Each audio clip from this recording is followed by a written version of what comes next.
Good morning. Today I'm going to up pot some of my peppers. They have their second full leaves.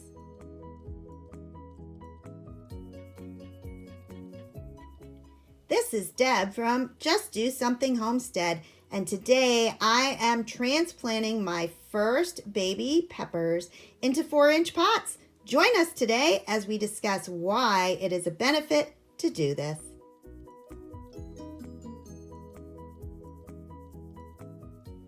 I start by making labels for my 4-inch pots. This is painter's tape, and I don't put a lot of information on it because I'm going to laminate the seed packet. Plus, I keep my Baker's Creek seed catalog in my farm stand, so if anyone has any questions, all the information is listed there. I'm going to fill this little 4-inch pot about 1/3 of the way up with my potting soil.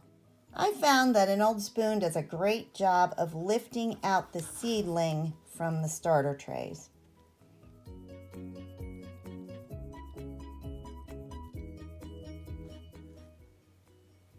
Oh, look at those roots. These are looking great.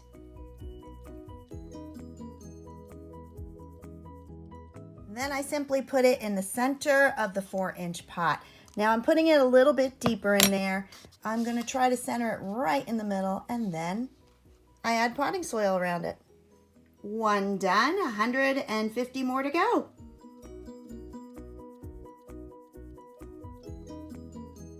Because this is a brand new transplant, I am going to mist it a little with some fine water, but from this point on, I am only going to water it from the roots. And that means I am going to put the water directly on the tray, and then that water will be absorbed up through the roots.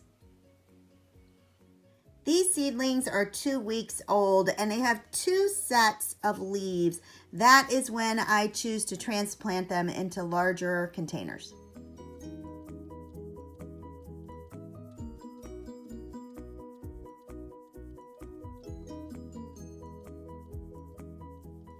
The main reason that I move my transplants into larger pots is that the starter containers that you can buy are not meant to keep those plants in long term. They are simply there to get your plants started. The roots need to spread out more, and the other thing is once your plants get larger, they need a lot more moisture, and if you're trying to water them in those little cells, they're going to dry out and you're going to spend all your time watering. Once I move my plants into these 4-inch pots, I really see the growth take off. It also enables me to fertilize them more easily and to make sure that all the plants are the same size that are on the tray. So they're all the same age, same size.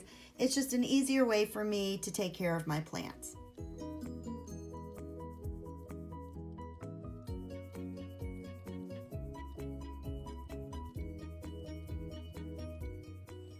Here's an instance where 2 of my seeds came up in that little cell. So one of them has the second set of leaves, but the other one does not. At this point, I am going to pull them apart, and you do it very carefully. And I'm going to plant the one with the second set of leaves in a pot, but I'm going to put the first one back into a cell and hope that he will continue growing.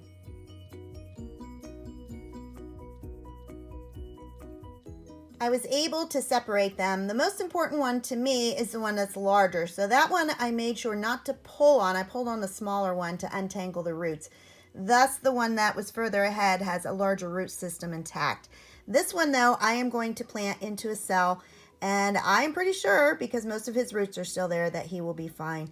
I know a lot of people come along and they just take scissors and trim off the one that is smaller, but for me, if it's something I can save, I will definitely grow him. This is the one I just returned to the pot, and surprisingly, plants are pretty durable. They're pretty tough, especially peppers, so he will probably do just fine in his new home.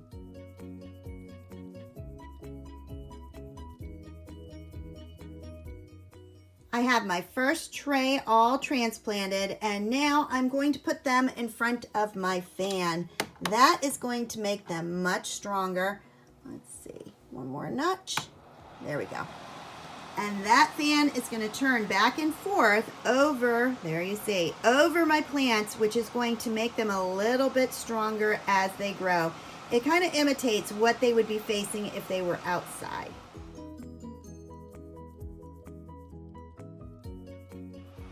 My first tray is indeed finished, and now I'm going to go back and start filling up more trays, and I will set them across my table. What I do is I keep them on the fan for 12 hours, then I move them back to my rack and I put them under the lights for another 12 hours, and I alternate back and forth. That gives them the strong stems so that they can grow, and it gives them the light that they need.